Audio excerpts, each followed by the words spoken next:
မြန်မာပြည်မှာ Federal ရေး Democracy ရေးလူ့အခွင့်အရေးနဲ့တရားမျှတမှုအတွက်တိုက်ပွဲဝင်နေကြကုန်သောပြည်သူပြည်သားအပေါင်းခင်ဗျာကျွန်တော်မျိုးထိုက်တန်သိမ့်ပါကျွန်တော်တို့ပထမဆုံးကျွန်တော်တင်ပြချင်တာကကျွန်တော်တို့ဒီအရေးတော်ပုံကြီးဟာကျွန်တော်တို့နိုင်ကိုနိုင်နေတယ်ကျွန်တော်တို့မကြာခင်မှာနိုင်တော့မယ်အပိသက်တိုက်ပွဲကိုကျွန်တော်တို့ရောက်နေပြီဖြစ်တယ်ဒါကိုကျွန်တော်တို့ပြည်သူတွေအားလုံးတကယ်ကိုစိတ်ထဲနှလုံးထဲမှာယုံကြည်ထားဖို့လိုပါတယ်ဒီယုံကြည်ချက်ခံယူချက်နဲ့ကျွန်တော်တို့တွေအဆုံးသတ်တိုက်ပွဲကိုညီညွတ်ညွတ်နဲ့တကယ်ကိုတော်လှန်ဆင်နွှဲကြရအောင်ဘာလို့ကျွန်တော်အနေနဲ့ပထမဆုံးတင်ပြလိုပါတယ်ကျွန်တော်တို့လက်ရှိပေါ့မနေ့ကအာဆီယံမှာမရောက်ဝင်သွားတတ်တယ်ဒါနဲ့ပတ်သက်ပြီးတော့အာဆီယံအစည်းအဝေးကအဖြေကဘာဖြစ်လာမလဲဆိုတဲ့ဟာကိုကျွန်တော်23ရက်နေ့ကကျွန်တော်ပြောထားခဲ့ပြီးဖြစ်ပါတယ်ကျွန်တော် live မှာကျွန်တော်ပြောခဲ့ပါတယ်သူတို့ဘာတွေပြောမလဲဘာတွေတောင်းဆိုမလဲအဲ့ဒီအတိုင်းပဲအာဆီယံကတကယ်ပဲပြောခဲ့ပါတယ်ဘာကြောင့်ကျွန်တော်ကသူတို့ပြောမဲ့ဟာကိုကြိုပြောနိုင်လဲရှင်းပါတယ်အာဆီယံရဲ့ယက်တီချက်အာဆီယံရဲ့သဘာဝနိုင်ငံရေးအရာကျွန်တော်တို့သုံးသပ်ကြည့်လို့ရှိရင်သူတို့ဒီလမ်းကြောင်းမတက်ပြီးဒါတွေပဲပြောမယ်ဆိုတာကျွန်တော်တို့အနေနဲ့ခံမှန်းတွက်ချက်ကြည့်လို့ရပါတယ်ဆိုတော့မနေ့ကအာဆီယံအစည်းအဝေးမှာကျွန်တော်တို့မြန်မာပြည်သူတွေအတွက်ကောင်းမွန်တဲ့အဖြစ်မဟုတ်ဘူးမြန်မာပြည်သူတွေအာဆီယံကိုစိတ်ပြတ်ကြတယ်ဒါလည်းသဘာဝကျပါတယ်ဟုတ်ပါပြီအစိုးရအကောင့်ကဘာထပ်ဖြစ်သွားလဲဆိုတော့အာဆီယံဆိုတာဒီလုံးဝသုံးစွဲလို့မရတဲ့အဖွဲ့အစည်းဖြစ်တယ်အာဆီယံကိုကျွန်တော်တို့တွေဘလို့မှခေါင်းနဲ့ထည့်လို့မရဘူးအသုံးမကျတဲ့အဖွဲ့အစည်းဖြစ်တယ်ဆိုတာကလုံးဝသက်သေပြသွားပါတယ်ဒါကြောင့်မလို့အာဆီယံနဲ့ကျွန်တော်တို့မလှုပ်ဆောင်ဘဲနဲ့တခြားနည်းလမ်းတွေနဲ့လှုပ်ဆောင်မှရမယ်ဆိုတဲ့ကျွန်တော်တို့ဆုံးဖြတ်ချက်တွေယက်တီချက်တွေခံယူချက်တွေပြည်သူတွေကြားထဲမှာပုံမူပြီးတော့များပြားလာပါတယ်ဒါအပြင်ကျွန်တော်တို့ရဲ့မြန်မာအရေးဟာနိုင်ငံတကာအရေးဖြစ်တယ်ဒါကြောင့်မလို့ဒေသတွင်းအဖွဲ့အစည်းဖြစ်တဲ့အာဆီယံရဲ့ယက်တီချက်ကိုကျွန်တော်တို့ကမကြိုက်တဲ့အတွက်ကုလသမဂ္ဂတို့၎င်းဒါမှမဟုတ်လို့ရှိရင်ကျွန်တော်တို့ရဲ့မဟာမိတ်မိတ်ဖွဲ့အဖွဲ့အစည်းတွေနဲ့တို့၎င်းလက်တွဲပြီးလှုပ်ဆောင်မှရမယ်ဆိုတဲ့အဖြစ်လေးထပ်ထွက်ပါတယ်ကျွန်တော်တို့ဒီ Federal Democracy အင်အားစုတွေအနေနဲ့အာဆီယံကမနေ့ကပြောတဲ့ statement ဆိုတဲ့အရာကိုကျွန်တော်တို့စန့်ကျင်ရမှာဖြစ်ပါတယ်ဒါကိုကန့်ကွက်ကြောင်းကျွန်တော်တို့အားလုံးကပြကြရမှာဖြစ်ပါတယ်အရေးကြီးတာကသူတို့ကလုပ်တဲ့အရာဒီလက်တွေ့မပါဘဲနဲ့ဒီရာဇဝတ်သားမင်းအောင်လှိုင်ကိုလူရာသွင်းပြီးတော့ဒီရာဇဝတ်သားလုပ်သမျှပြစ်မှုကျူးလွန်ထားတာတွေကိုလည်းဘာမှမပြောဘဲနဲ့လှုပ်ဆောင်ခြင်းသည်သူတို့ရဲ့ statement သည်ကျွန်တော်တို့မြန်မာပြည်သူတွေအားလုံးကိုစော်ကားခြင်းလည်းဖြစ်တယ်ကျွန်တော်တို့အရေးတော်ပုံကြီးတွေလည်းအကူအညီမဖြစ်တဲ့အပြင်အနောက်ဆက်ကောင်ကိုဖြစ်ပါတယ်ဒါကြောင့်မလို့ကျွန်တော်တို့အစိုးရအဖွဲ့အနေနဲ့ကိုယ့်ရဲ့တောင်းဆိုမှုတွေကိုပြန်လည်ပြောမှာဖြစ်ပါတယ်ပထမဆုံး NUG အစိုးရအနေနဲ့ကတော့ကန့်ကွက်ကြောင်းပြောရမှာဖြစ်ပါတယ်ဒါ့အပြင် NUG အစိုးရအနေနဲ့ကျွန်တော်တို့ Federal Democracy အင်အားစုတွေအနေနဲ့ကိုကဘာလိုချင်နေဘာဖြစ်ချင်နေဆိုတဲ့ဟာကိုပြက်ပြက်သားသားကဘာကိုကြီးညာဖို့လိုပါတယ်ဟုတ်ပါတယ်ကျွန်တော်တို့ရဲ့ NUG အစိုးရကဖွဲ့ထားတာမကြသေးပါဘူးဒါပေမဲ့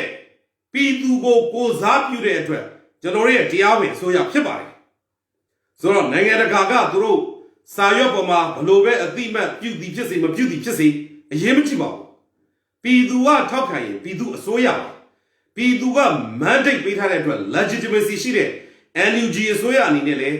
နိုင်ငံတကာကိုတော်၎င်းပြည်သူကိုတော်၎င်းပြက်ပြက်သားသားဥဆောင်မှုပေးပြီးတော့ကြေညာစရာသဘောထားတွေကိုထုတ်ပြန်သင့်တယ်လို့ကျွန်တော်အနေနဲ့တော့ယုံကြည်ပါတယ်ဒီလိုလုပ်တဲ့နေရာမှာအာဆီယံကိုကန့်ကွက်ရင်းနဲ့ကမ္ဘာကိုကိုယ့်ရဲ့ယက်တီချက် policy ကိုချပြမှာဖြစ်ပါတယ်ဒေတာကတော့ပထမဆုံးချက်အနေနဲ့ဒီစစ်အုပ်စုအကြမ်းဖက်သမားမင်းအောင်လှိုင်လို့နဲ့ ကျွန်တော်တို့နဲ့ဘလုံးမှတွေ့ဆုံဆွေးနွေးလို့မရဘူးဆိုတဲ့အချက်နံပါတ်1အချက်ပါ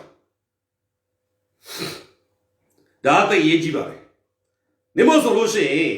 ကျွန်တော်တို့ရဲ့ movement ကြီးကိုအချိန်ဆွဲခြင်းနီးပြီပါအဲ့ဒီနီးပြူရာကိုခေတ်ဆက်ဆက်သုံးခဲ့တယ်အဲ့ဒီနီးကိုပဲထပ်သုံးပြီးတော့တခါ movement ကြီးကိုတဖြည်းဖြည်းနဲ့ဒိုင်းတောက်ပြောင်းသူတို့လုပ်နေတယ်ဒါအပြင်ဒီကောင်တွေဒီစစ်ရာဇဝဲကောင်တွေဖြစ်တယ်ပြည်သူတွေနဲ့သူတို့နဲ့ဘလို့မှတွေ့ဆုံဆွေးနွေးစရာမရှိဘူးသူတို့ဒီလုံးဝပြည်သူအာဏာကိုလူယူထားတာဖြစ်တဲ့အတွက်စင်းကိုစင်းပေးရမယ်ဒီကောင်တွေကိုကျွန်တော်တို့ကရာဇဝခေါ်ရုံတင်ကိုတင်မရမယ်ဒါကိုပြည်သူတွေကအစိုးရရောကဘာကိုပြက်ပြက်သားသားကျွန်တော်တို့ချိန်ညာနိုင်မှုလိုပါတယ်ဒါမှမဟုတ်ဘဲနဲ့အခုအာဆီယံပြောတဲ့ဟာကိုမသိချင်စောင့်နေလိုက်မယ်ဆိုရင်နိုင်ငံတကာအဖွဲ့အစည်းတွေကတန်ရောင်လိုက်လာနိုင်တဲ့အန္တရာယ်ရှိပါတယ်အားလုံးလည်းသိတဲ့အတိုင်းပဲ United Nations ဆိုတာကအလုံးအရမ်းမဖြစ်ဘူးဆိုတာလက်တွေ့ပါတော့အလုံးမဖြစ်တဲ့အတွက်အာဆီယံကိုပဲမိခိုပြီးတော့သူတို့ကဒီဘောလုံးလှမ်းပြီးပြစ်ထည့်ပေးကြလို့နောက်ကနေတန်ယုံလိုက်လာမယ်ဆိုရင်ကျွန်တော်တို့မြန်မာပြည်ရဲ့အရေးအတွက်အများကြီးထိခိုက်နစ်နာပါတယ်ဒါကြောင့်မလို့ကိုယ့်ရဲ့သဘောထားယက်တီချက်ကိုပြက်ပြက်သားသားပြောကြဖို့လိုမယ်လို့ကျွန်တော်အနေနဲ့ယုံကြည်ပါတယ်အဲ့ဒါနံပါတ်1အချက်ပါနံပါတ်1ချက်စစ်အုပ်စုနဲ့ဘယ်တော့မှတွေ့ဆုံဆွေးနွေးလို့မရတော့ဘူးကျွန်တော်တို့မှာအကြောင်းပြချက်ခိုင်းမှာရှိပါတယ်ကျွန်တော်တို့ပြီးခဲ့တဲ့နှစ်တွေမှာ2010မတိုင်ခင်မှာတွေ့ဆုံဆွေးနွေးရေးအမျိုးသားရင်ကြားစစ်ရေးဆိုပြီးစ조사ခဲ့ပါတယ်ဒါပေမဲ့ဓာရီအကုန်လုံးကိုစစ်အုပ်စုကိုယ်တိုင်ပဲခြေဖြတ်ပလက်ပြီဒါကြောင့်မလို့မြန်မာပြည်မှာဖေဖော်ဝါရီလ1ရက်နေ့ကစပြီးတော့လုံးဝတွေ့ဆုံဆွေးနွေးရေးလမ်းစဉ်နဲ့ National Reconciliation လို့ခေါ်တဲ့အမျိုးသားပြန်လည်တည်မြဲရေး policy ဟာလုံးဝမဖြစ်ပါဘူးဒါကိုအစိုးရအနေနဲ့ခေါင်းဆောင်တွေအနေနဲ့ကဘာကိုတိတိကျကျပြက်ပြက်သားသားတုံ့ပြန်ပေးဖို့လိုတယ်လို့ကျွန်တော်အနေနဲ့ယုံကြည်ပါတယ်ဒါနံပါတ်1ချက်ပါနံပါတ်2ချက်မင်းအောင်လိုက်စစ်အုပ်စုရှိနေပြီကျွန်တော်တို့မြန်မာပြည်မှာ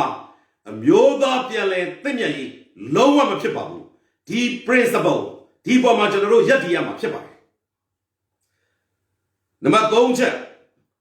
စစ်တပ်ကနိုင်ငံရေးမှာဝင်ပါနေသေး Federal Democracy ငြိမ်းချမ်းရေးဘယ်တော့မှမရနိုင်ပါဘူးဒီ principle ကိုကျွန်တော်တို့အခြေခံမှာဖြစ်ပါတယ်ကျွန်တော်တို့အတိတ်မှာစ조사ခဲ့ကြပြီးပြီအမားကိုထပ်ပြီးမှားလို့မရပါဘူးဒီအမားပေါ်မှာပဲကျွန်တော်တို့ထပ်မှားမယ်ဆိုရင်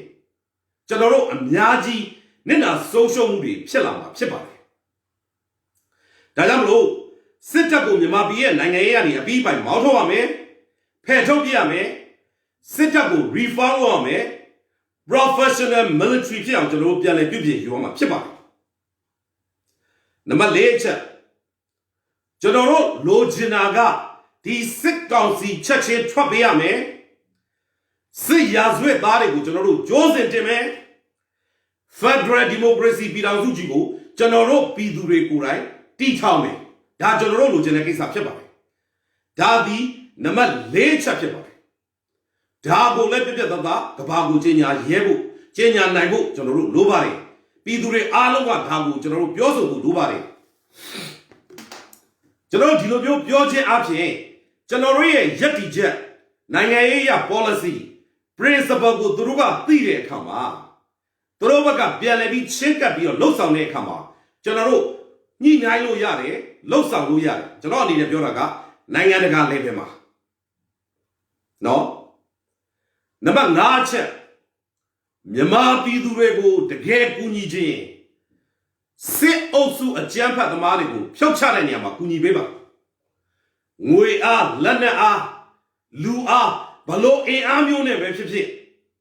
မြန်မာပြည်သူတွေကိုတကယ်ကူညီခြင်း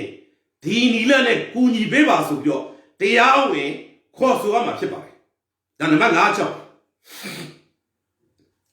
နံပါတ်6ချက်မြည်တော့ပင်စိုးစီဘလို့အခြေအနေမျိုးမှာပဲဖြစ်ပလိမ့်စေကျွန်တော်တို့ဒီစစ်အုပ်စုအကြမ်းဖက်သမားတွေနဲ့တွဲဆုံဆွေးနွေးလို့မရဘူး ဒီကောင်တွေရှိနေတဲ့တွေ့နိုင်ငံရေးအရာကျွန်တော်တို့ဘလို့မှမအောင်မြင်နိုင်ဘူး Federal Democracy ဘယ်တော့မှမဖြစ်နိုင်ဘူးနိုင်ငံရေးကနေဒီကောင်တွေကိုဖယ်ထုတ်ရမယ်ဒီကောင်တွေကိုရာဇဝတ်ခေါ်ရုံတင်ပြီးတော့ကျိုးစင်တင်ရမယ်ဒါတွေလုပ်ဖို့အတွက်ကျွန်တော်တို့မြန်မာပြည်သူတွေဒီရတဲ့နည်းနဲ့တော်လှန်မယ်လူထုအင်အားလက်နက်ကိုင်အင်အားမြေအောက်လှုပ်ရှားမှုနီးပေါင်းစုံနဲ့ကျွန်တော်တို့တော်လှန်မယ်ဆိုတဲ့ principle ကိုပြတ်သားသားကျွန်တော်တို့ကြေညာချပြထားမှာဖြစ်ပါတယ်ဒီလိုနည်းနဲ့လုံးဝသာလျင်ကဘာကကူညီခြင်းတဲ့တိုင်းပြည်တွေကလည်းကျွန်တော်တို့မြန်မာပြည်သူတွေလိုချင်နေတာဒါပါမြန်မာပြည်သူတွေကိုကိုစားပြုတဲ့အစိုးရကဖြစ်ချင်တာဒါပါဆိုတဲ့ဟာကိုသူတို့သိမှာဖြစ်ပါတယ်ဒီလို policy principle ဆိုတာလေကျွန်တော်တို့ရဲ့လမ်းပြမြေပုံမဟာဗျူဟာဖြစ်တဲ့အတွက်ပြည်သူတွေအားလုံးလည်းသိတဲ့အတွက်ဒါဒီကျွန်တော်တို့ကဘာကိုပြတ်သားရဲဝံ့ချပြမယ် policy တွေဖြစ်ပါတယ်ဒါကြောင့်မလို့အာဆီယံရဲ့ statement ကိုကျွန်တော်တို့ရှုံချရမယ်ဒီလိုရှုံချရင်လည်းကျွန်တော်တို့လိုချင်တာကျွန်တော်တို့ဖြစ်ချင်တာဒါတွေပါဆိုတော့ကိုကျွန်တော်တို့ရဲဝံ့ပြတ်သားကဘာကိုကျင်ရမယ်ပြည်သူကိုအသိပေးရမယ်ဒီလိုလှုပ်ခြင်းအဖြစ်ပြည်သူမှာရှင်းလင်းတဲ့ vision အမြင်ရှိတယ် objective ဥတီချက်ရှိတယ်ဒါကြောင့်မလို့ action လှုပ်ဆောင်မှုတွေပုံမူပြီးတော့ခိုင်မာလာမှာဖြစ်ပါတယ်ဒါကိုကျွန်တော်အနေနဲ့အလေးနက်ထားတင်ပြလိုပါတယ်ဆိုလိုတာကမအားလာစစ်အုပ်စုကိုရတဲ့နည်းနဲ့တိုက်ထုတ်မယ်ဖြုတ်ချမယ်ဒါကကျွန်တော်တို့နိုင်ငံတကာဘိုင်းမှာပြီးတော့မှကျွန်တော်တို့လှုပ်ဆောင်စရာတွေရှိပါတယ်လက်တွေ့ကျွန်တော်တို့လည်းလှုပ်ဆောင်နေပါတယ်အဖွဲ့အစည်းအသီးသီးကလည်းလှုပ်ဆောင်နေကြပါတယ် generation Z တွေကိုကျွန်တော်တို့ရတဲ့နည်းနဲ့ထောက်ပံ့ရမယ်ငွေအားလူအားစိတ်ဓာတ်အားလုံခြုံရေးကျွန်တော်အနေနဲ့တင်ပြရမယ်ဆိုရင်ဒီ generation Z တွေကိုထောက်ပံ့တဲ့လုပ်ငန်းဒီအစိုးရတရက်ကဥဆောင်ပြီးလုပ်မယ်ဆိုပုံထိရောက်ပြီးတော့အောင်မြင်ပါလိမ့်မယ်ကျွန်တော်တို့ CDM support ရှိတဲ့အတွက် generation Z တွေကို support လုပ်မယ်ဆိုရင်သူတို့အနေနဲ့ပုံပြီးတော့စိတ်ဓာတ်ခွန်အားတွေပြည့်ဝလာပြီးတော့ပုံပြီးတော့ကောင်းမွန်တဲ့တိုက်ပွဲပုံစံတွေတိုက်ပွဲဝင်မှုတွေကျွန်တော်တို့လှုပ်ဆောင်လာလိမ့်မယ်လို့ကျွန်တော်အနေနဲ့ယုံကြည်ပါတယ်ဒါကြောင့်မလို့ generation Z တွေကိုရတဲ့နည်းနဲ့ထောက်ပံ့မယ်ကူညီပေးမယ်ဆိုတဲ့ဟာကိုလည်းအစိုးရအနေနဲ့ policy ချပြီးတော့ကြေညာအသိပေးသင့်တယ်လို့ကျွန်တော်အနေနဲ့ယုံကြည်ပါတယ်ဒါကပြည်တွင်းပိုင်းမှာနောက်ဒုတိယအချက်ပြည်တွင်းမှာအခုကျွန်တော်မြန်မာပြည်မှာနေစဉ်သွေးမအေးသွားပါဘူးကျွန်တော်တို့နေစဉ်လမ်းမပေါ်မှာပြည်သူတွေကကိုယ်အသိစိတ်တဲ့ကိုလမ်းပေါ်တွေထွက်ပြီးတော့တပိတ်တိုက်ပွဲတွေဆင်နွှဲတယ်ဆန္ဒပြပွဲတွေလုပ်တယ်တူမီတနက်တွေနဲ့လက်တော့ပြန်နေတယ်ခုခံနေတယ်နော်ကျွန်တော်တို့ခံတက်တွေစောက်ပြီးတော့ခုခံကာကွယ်နေကြတယ်ဒါပြည်သူတွေရဲ့အသိစိတ်ချက်ကိုအားကိုပြီးတော့ကိုယ့်ဘာကိုဥဆောင်ပြီးတော့ဘယ်အကူအညီမှမပါဘဲနဲ့လှုပ်ဆောင်နေတဲ့ပြည်သူရဲ့လှုပ်ဆောင်မှုပါဟုတ်ပြီပြည်သူကတာဝန်ယူပြီးတော့တာဝန်ကျေစွာနဲ့ဥဆောင်နေပြီဆိုရင်ကျွန်တော်တို့ဥဆောင်မှုပေးတဲ့အပိုင်းကနေပြီးတော့ခေါင်းဆောင်နေအနေနဲ့ဒီပြည်သူတွေကိုဘယ်လိုမျိုးအကာအကွယ်ပေးမလဲဘယ်လိုမျိုးထောက်ပံ့မလဲဒါတွေကိုကျွန်တော်တို့ဝိုင်းဝန်းလှုပ်ဆောင်ပေးရမှာဖြစ်ပါတယ်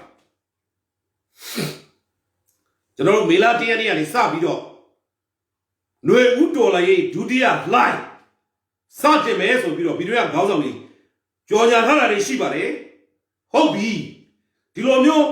လှိုင်းနေတဲ့တက်လာလို့ရှိရင်ဆန္ဒပြတဲ့လူထုလက်နက်မပါဘူးသူတို့ကရှေ့ကနေပြီးတော့ခြိတက်နေတဲ့အချိန်မျက်နှာချင်းဆိုင်ကလက်နက်ကင်စစ်ခွေးရဲခွေးတွေကလာပြီးကျွန်တော်တို့ကိုတိုက်ခိုက်ရင်ဘယ်လိုလုပ်မလဲဒီ plan တွေကိုကျွန်တော်တို့ချထားမှာဖြစ်ပါတယ်ကျွန်တော်တို့ကိုလွယ်ကူကူကြက်ကလေးငှက်ကလေးတတ်တယ်လို့လာတတ်လို့မရအောင်တော့ကျွန်တော်တို့စီစဉ်ရမှာဖြစ်ပါတယ်ဒါအပြင်ဒီစစ်ခွေးရဲခွေးတွေကိုယ်တိုင်ဆန္ဒပြပွဲတွေစီကိုလာရင်တပိတ်စစ်ကြောင်းတွေစီကိုလာရင်ကြောက်လန့်တုန်လှုပ်နေအောင်ကျွန်တော်တို့ကပြန်ပြီးသူတို့ကိုပညာပေးရမှာဖြစ်ပါတယ်သူတို့ကိုကျွန်တော်တို့စိတ်ဓာတ်ရေးရပြန်ပြီးအနိုင်ယူရမှာဖြစ်ပါတယ်ဒါမျိုးဖြစ်လာတော့ကျွန်တော်တို့တွေနေ့စဉ်ဒီကောင်တွေကိုရှင်းပြနိုင်မှုတွေလိုတယ်လှုပ်เสียရှိတာတွေလှုပ်နေဖို့လိုတယ်တော်လိုင်းရေးရကျွန်တော်တို့ရန်ငါစီပြတ်ဖို့လိုတယ်လို့ကျွန်တော်အနေနဲ့ယုံကြည်ပါတယ် Daga Bidwe Bima Salabido General Nyori, Nyo Bao Nyazwa, Amyajiba, Yamabi and Nama, Lono Yare Haribu, Pidu Rega, Go up, go Bido, Losi Ashida, Loni Java. Dabi, see also as you while on the baby mountain there, Dare go Salabio, a shame Biba. Dane Patare, the Rezagari, Turoya Siwai Longanibu, General Social Media Bomber, Facebook Bomber, Pomo Bido, Wine of Chambe Java, Pidu Rego Tia. Why me do? Champion Major.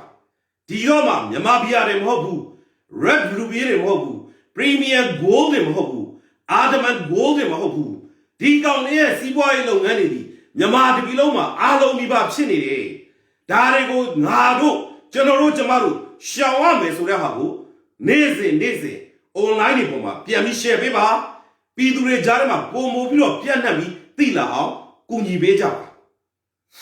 Daga Siwa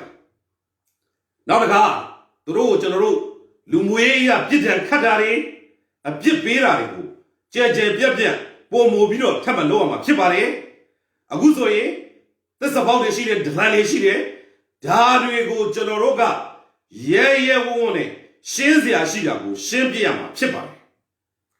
Now who? General, Ludu, Loshamu, Darine. Ye outlaw Shamde, General Bausama, Chibare, Sanabia with the baby, Lanjang in it, Yopia Gaway in it, Bausama, Chibare, Dilo Lulu Shamu in it, Yo Blainta Boy in it, Tibaga, Lanakai, Dola in it, Bausa Bido, General, Shebu, a shake a whole mere Bido, a mere zone, on where can I look Lubari? Titola Ejiba. General Pidurega, Losia Shida, Lone Blue,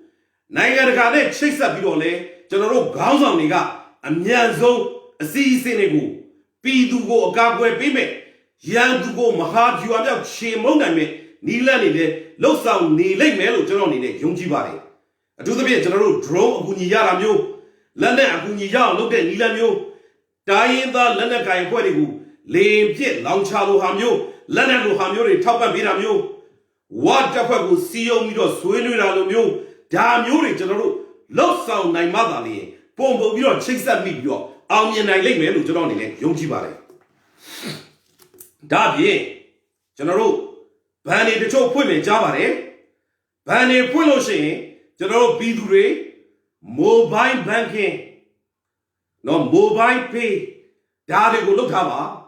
Dabo Jeje baby look hava. General in a tight don't know so Jabare. Yamabi and Nama Shida Biduri. Internet Wi-Fi Yarache. Mobile banking Shida banning it. Mobile banking. Jeje Bibiani. Low Tava General in a tight don't know so Bare.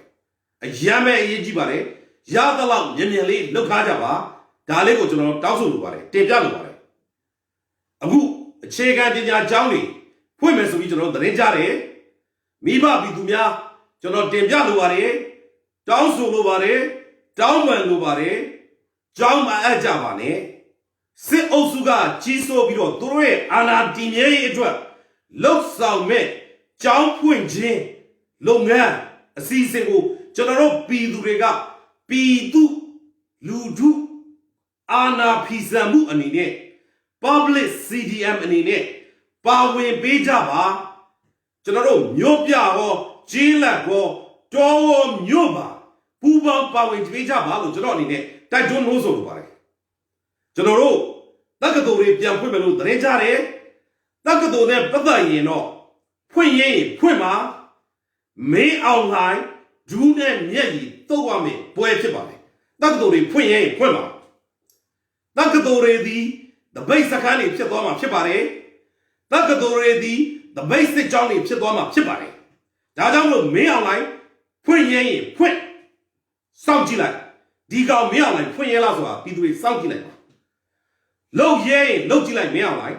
Me no Yen, no sound of Yamu, Naro Bidurega, Alpha Jabi, a comb Biao you. General Bidure, all of General Hugo, Cesar Kama, General Solution Focus, Apshego, a Dika Tabio, General Cesar Machibai. General Saint Comuri, Polare, D. Saint Comuri, Pshega, Bale Surago, General Sinzabio, di Dolayaju, General now time of Chipper.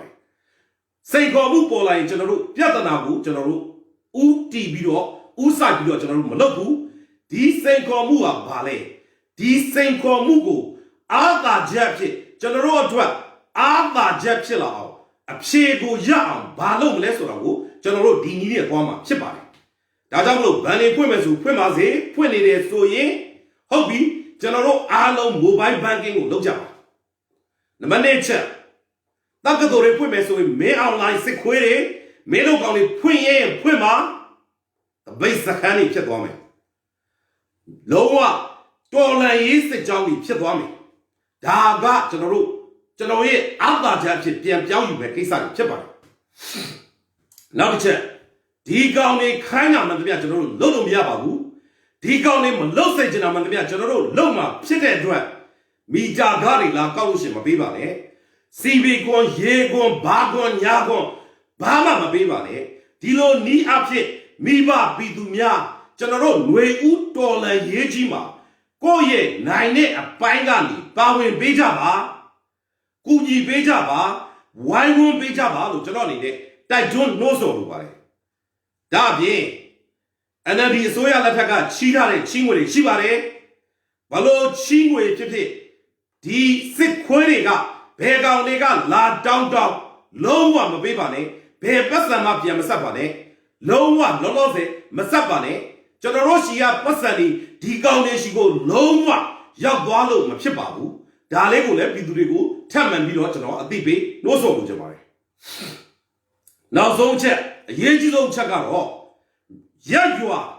Chila, Ocho Yemuri Joro, Lowa, Nitro Miyababu, Digale, Darego, Lolo, Loque Pelo Miyababu, Dajamlo General, Yajeri, Yoni, Punomia, Joro, Loame,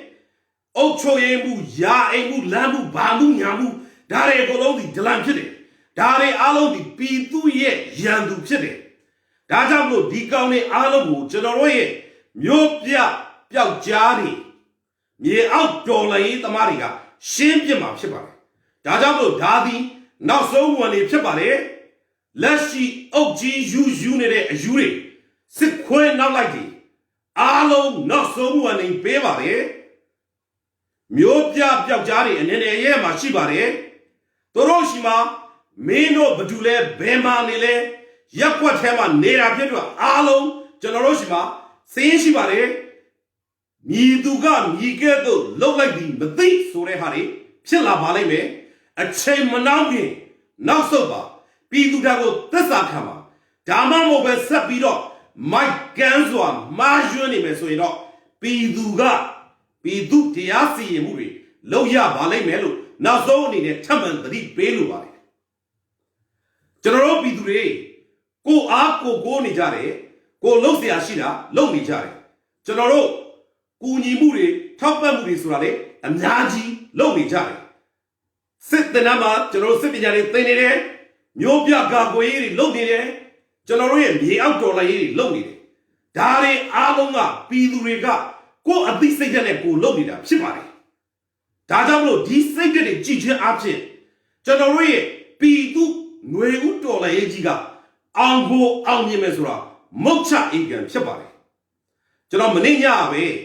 ကျွန်တော်ရဲ့ Facebook profile ကနေပြီးတော့ fundraiser ဆိုပြီးတော့ကျွန်တော်နာမည်နဲ့ Facebook application ကိုသုံးပြီးတော့ကျွန်တော်လုပ်လိုက်ပါတယ်ကျွန်တော်ရဲ့ target ကျော်လွန်သွားတဲ့အပြင်ထပ်မံပြီးတော့ new target ကိုရောက်ဖို့လို့အတွက်ကိုနည်းနည်းလေးပဲလိုပါတော့တယ်ဒါတွေဒီကျွန်တော်တို့ရဲ့နိုင်ငံတကာမှာရောက်နေတဲ့မြန်မာပြည်သူတွေကကျွန်တော်တို့တိုက်ပွဲဝင်တဲ့နေရာမှာအုတ်တစ်ချက်သဲတစ်ပွင့်အနေနဲ့လှုပ်ဆောင်နေကြတယ်ပါဝင်ကူညီနေကြတယ်ပြည်တွင်းပြည်ပတသားရဲရှိတာကိုပြနေတာဖြစ်ပါတယ်ဒီလိုကူညီပေးတဲ့အတွက်အားလုံးကိုလည်းကျွန်တော်အနေနဲ့အထူးပဲကျေးဇူးတင်ကြောင်းဒီနေရာကနေကျေးဇူးတင်စကားပြောကြားလိုပါတယ်ကျွန်တော်တို့တွေပြည်တွင်းမှာလိုအပ်နေတဲ့ပစ္စည်းတွေကိုကျွန်တော်တို့ NUG အစိုးရရှိပါတယ်ဒီအစိုးရကဥဆောင်ပြီးတော့လှုပ်เสียရှိတာကျွန်တော်တို့သွင်းเสียရှိတာတက်ဆင်ပေးเสียရှိတာတွေလှုပ်ပေးနိုင်လိမ့်မယ်လို့ကျွန်တော်မျှော်လင့်ပါတယ်ကျွန်တော်တို့ရဲ့ညီနာမဟာမိတ်တွေကျွန်တော်တို့ရဲ့တိုင်းသားလက်နက်ကိုင်တပ်ဖွဲ့တွေကိုလက်နက်တွေတက်ဆင်ပေးနိုင်လိမ့်မယ်လို့ယုံကြည်မျှော်လင့်ပါတယ် ဒါအပြင်ကျွန်တော်တို့နိုင်ငံတကာဖိအားပြည်တွင်းကပြည်သူတွေကိုယ်တိုင်တိုက်ပွဲဝင်မှုတိုက်ပွဲခေါ်မှုယုံကြည်မှုတွေနဲ့စုပေါင်းပြီးတော့ဒီလိုစိတ်ဓာတ်တွေနဲ့လှုပ်သွားမယ်ဆိုရင်ကျွန်တော်တို့ရဲ့ຫນွေဥတော်လှန်ရေးကြီးကမောက်ချအေကံမကြသောအချိန်မှာရရှိမှာအမှန်ဖြစ်ပါတယ်ဆိုတာကိုကျွန်တော်အနေနဲ့ဒီညတင်ပြလိုက်ရပါတယ်ကျွန်တော်တို့ရဲ့2021ຫນွေဥတော်လှန်ရေးမောက်ချအောင်ရမယ်